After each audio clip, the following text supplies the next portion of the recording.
안녕하십니까. 이제 랩뷰를 시작하시거나 랩뷰를 사용하고 있는데 좀 더 체계적으로 배우자 하시는 분들께 조금이나마 도움을 드리기 위해서 정기적으로 랩뷰 관련된 동영상 강좌를 업로드하고 있는 랩뷰 마스터 유튜브 채널입니다. 이번 시간에는 이전 시간에 이어서 기능적 글로벌 변수를 이용한 큐 운영하는 방법 두 번째 시간을 가져보도록 하겠습니다. 우선 강의를 시작하기 전에 구독과 좋아요 그리고 알람 설정을 해주시면 영상을 제작하는 데 큰 힘이 되겠습니다. 그리고 관련된 실습 코드는 네이버 카페를 통해서 업로드하고 있으니 소스 코드가 필요하신 분들은 네이버 카페를 참고하시면 좋을 것 같습니다. 이전 강좌에서 기능적 글로벌 변수를 이용을 해서 큐를 운영하는 실습을 진행했는데요. 이전 강좌에서 진행했던 내용은 랩뷰에서 제공하고 있는 동기화 함수 중에 하나인 q 함수를 그냥 사용하지 않고 기능적 글로벌 변수 형태로 변경을 해서 운영을 했습니다. 그런데 오늘 실습할 내용은 기능적 글로벌 변수를 선언해서 사용할 경우에는 어떤 그 상태 정보를 입력으로 반드시 인가해 주셔야 되는데요. 그럴 경우에는 코드의 복잡도가 좀 증가하기 때문에 이거를 래퍼를 한번 씌워서 상태 정보를 인가하지 않고 각각의 상태에 대한 서브 VI를 별도로 운영을 할 겁니다. 그런데 이 서브 VI에서 호출하는 결국 또 다른 서브 VI는 이전 강좌에서 진행했었던 기능적 글로벌 변수의 서브 VI를 호출해서 운영할 겁니다.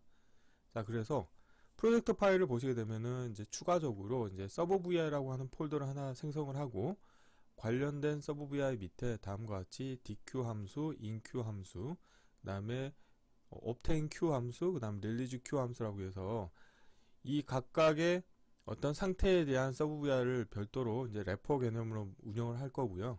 그렇다고 하면은 관련된 서브 VI를 메인 VI에서 호출해서 사용을 할 텐데, 지금 왼쪽 같은 경우는 이전 강좌에서 진행했었던 실습 코드가 되겠습니다. 그래서 이 각각의 서브 VI가 기능적 글로벌 변수로 선언된 서브 VI를 이용한 거죠.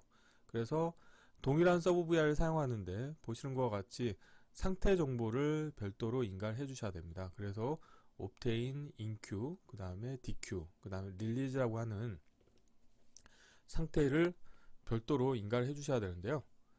지금 오른쪽 같은 경우는 래퍼를 만들고 그 래퍼를 호출한 코드가 되어 있습니다. 두 개의 코드를 비교했을 때 왼쪽보다 오른쪽이 코드의 복잡도가 조금 개선되는 것을 확인하실 수가 있겠죠. 그래서 obtain q에 관련된 함수를 다음과 같이 서브 VI를 호출하시게 되면은 상태 정보를 별도로 인가받으실 필요가 없게 되겠고요. 자, inq 같은 경우는 원소 데이터를 입력 받아야 되기 때문에 다음과 같이 inq 함수에서 초기화라고 하는 상태의 원소를 인가받게 되는 거고요. 동작인 경우에는 동작 불리형 컨트롤 값이 참이냐 거짓이냐에 따라서 참인 경우에는 동작이라고 하는 원소를 인큐잉하고 거짓인 경우에는 정지라고 하는 원소를 인큐잉 해주시면 되겠고요. 이 아래쪽 화일루프에서는 인큐잉을 하게 되면은 이 글로벌 변수인 dq 물음표라고 하는 값이 참이 되기 때문에 참 케이스가 수행이 돼서 여기서 dq 함수가 호출이 되고 dq 함수를 통해서 원소를 뽑아내실 수가 있게 되겠습니다. 참고로 자, Q를 다이렉트로 로 레벨 API를 사용하는 경우에는 내부적인 딜레이가 없을 수 있겠지만 지금과 같이 이렇게 모듈화를 통해서 Q를 운영한다 이런 경우에는 지금 이 아래쪽 코드 같은 경우는 결국에는 특정 시간 주기로 폴링을 하면서 이 dq 물음표 값이 참이 될 때 dq 동작을 수행하게 운영합니다. 그렇기 때문에 이 부분에 있어서 퍼포먼스, 즉 속도 측면에서 레이턴시가 발생할 우려가 있습니다. 그래서 만약에 속도가 되게 크리티컬하다고 생각하시는 경우에는 이 아래쪽 화일 루프에서 기다림 함수의 입력값을 미니멈 단위인 1이라고 하는 1ms를 인가해 주셔서 최대한 빨리 디큐잉을 할 수 있도록 운영하시면 좋을 것 같습니다. 자, 그러면은 이렇게 된 상태에서 래퍼 함수에 대해서 어떻게 구현을 했는지 한번 살펴보면요. 간단합니다. 이 보면은 기능적 글로벌 변수로 선언된 서브 VI를 이용을 하는데, 자, obtain과 관련된 거는 상태 정보를 다음과 같이 인가를 해서 하나의 서브 VI를 만들고요. inq도 마찬가지입니다. 그런데 inq를 할 때는 원소 값을 입력받아야 되기 때문에 입력 컨트롤이 하나가 필요한 거고요. DQ 같은 경우는 내가 디큐잉한 데이터를 출력으로 내보내야 되기 때문에 데이터라고 하는 인디케이터가 필요하겠고, 그 다음에 릴리즈 같은 경우는 다음과 같이 운영하시면 되겠습니다. 이 아래쪽 코드 같은 경우는 이전 강좌에서 진행했었던 기능적 글로벌 코드에 해당되겠고요. 자, 이론은 이 정도로 마치겠고요. 간단하게 실습을 해볼 텐데, 오늘도 이전 강좌하고 비슷하게 실습보다는 실제 코드에 대해서 코드 리뷰를 다시 한번 해보도록 하겠습니다. 자, 바탕화면에 제가 미리 코드를 준비를 해놨고요. 자, 프로젝트 파일을 실행을 해보도록 하겠습니다.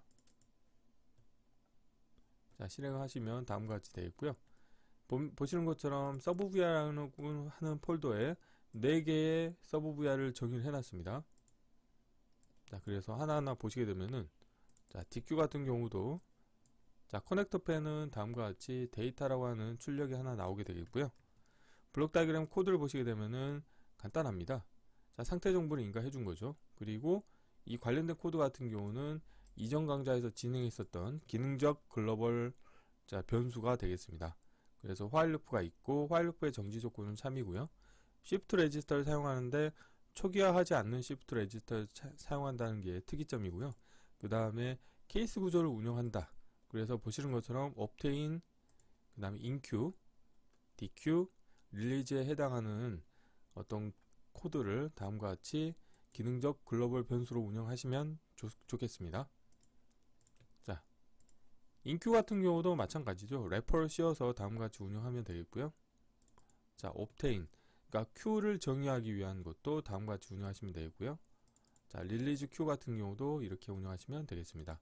자, 이렇게 했을 때, 자, 메인 VI에 대해서 코드를 추가를 해보도록 하겠습니다. 지금 프로젝트 파일에는 지금 메인 언더바 01이 빠져 있는데요. 내 컴퓨터에서 마우스 오른쪽 클릭하신 다음에 추가해서 파일을 선택하신 다음에, 자, 경로를 복사하시겠고요. 자, 여기서 메인 언더바 01.vi를 자, 등록을 해주도록 하겠습니다. 자, 그래서 미리 코드는 다 구현을 해놨는데요. 한번 확인을 해보도록 하겠습니다. 자, main.vi를 보시게 되면은, 자, 블록 다이어그램 코드를 보시면 다음과 같이 생겼고요. 기능적 글로벌 변수를 사용한 거죠. fgv-q.vi를 사용한 거고요.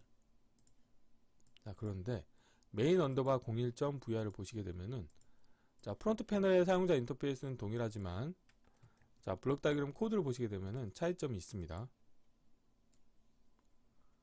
코드가 좀 더 간결해졌죠. 보시는 것처럼 항상 QState라고 하는 상태 정보를 인가를 해주셔야 되는데, 래퍼를 씌움으로 인해서 상태 정보는 별도로 필요가 없는 거죠. 자, 그래서 동작을 한번 확인해 보도록 하겠습니다. 자, 실행을 하시게 되면은 여기에서 인큐잉을 초기화라고 하는 값을 인큐잉을 했기 때문에, 자, 아래쪽 화일 루프에서 DQ 물음표 값이 참이어서 디큐잉을 해서 이 mon이라고 하는 인디케이터 값이 초기화라고 하는 걸로 표시화된 것을 확인하실 수가 있고요. 그리고 100ms 주기로 폴링을 하고 있기 때문에 지금 카운트 값이 계속 증가하고 있다는 걸 보실 수 있고, 동작 버튼을 클릭하시게 되면은, 자, 디큐잉 할 때 동작이라고 하는 원소 값을 취해서 인디케이터가 표시가 되겠고, 다시 누르시게 되면은 정지가 되겠고요. 그리고 종료 버튼을 클릭하시게 되면은, 자, 종료 상태가 인디케이터에 표시가 되고, 자, 화일 루프가 정지가 되겠죠. 자, 그런데 디큐잉 동작을 빠르게 하기 위해서 이 부분을 미니멈 단위인 1로 인가를 하시고 동작을 하셔도 됩니다. 자, 이렇게 운영을 하시면 되겠습니다. 그래서 이번 시간에는 간단하게 이전 강좌에서 진행했던 기능적 글로벌 변수를 이용한 Q 운영하기 코드를 래퍼를 이용을 해서 좀 더 모듈화를 통해서 코드의 가독성도 좋아지고 코드의 복잡도도 더 낮춰주는 코딩을 진행해 보았습니다. 물론 이렇게 추가로 래퍼를 또 호출하시게 되면은 실행 속도 측면에서는 약간 더 딜레이가 발생할 여지가 있긴 하겠지만요. 요즘은 뭐 PC 사양이 워낙 좋다 보니까 이 관련된 서브 VR 호출로 인한 딜레이보다는 코드의 가독성이라던가 그 다음에 가독성이 좋아짐으로 인해서 프로그램의 유지 보수가 더 용이해질 수가 있기 때문에 실보다는 득이 더 크다고 한다고 하면은 이번에 알려드렸던 이런 래퍼를 이용한 코드 모듈화 스킬들 사용해 보시는 것도 좋을 것 같습니다. 자, 이번 강좌는 이상 마치겠습니다. 감사합니다.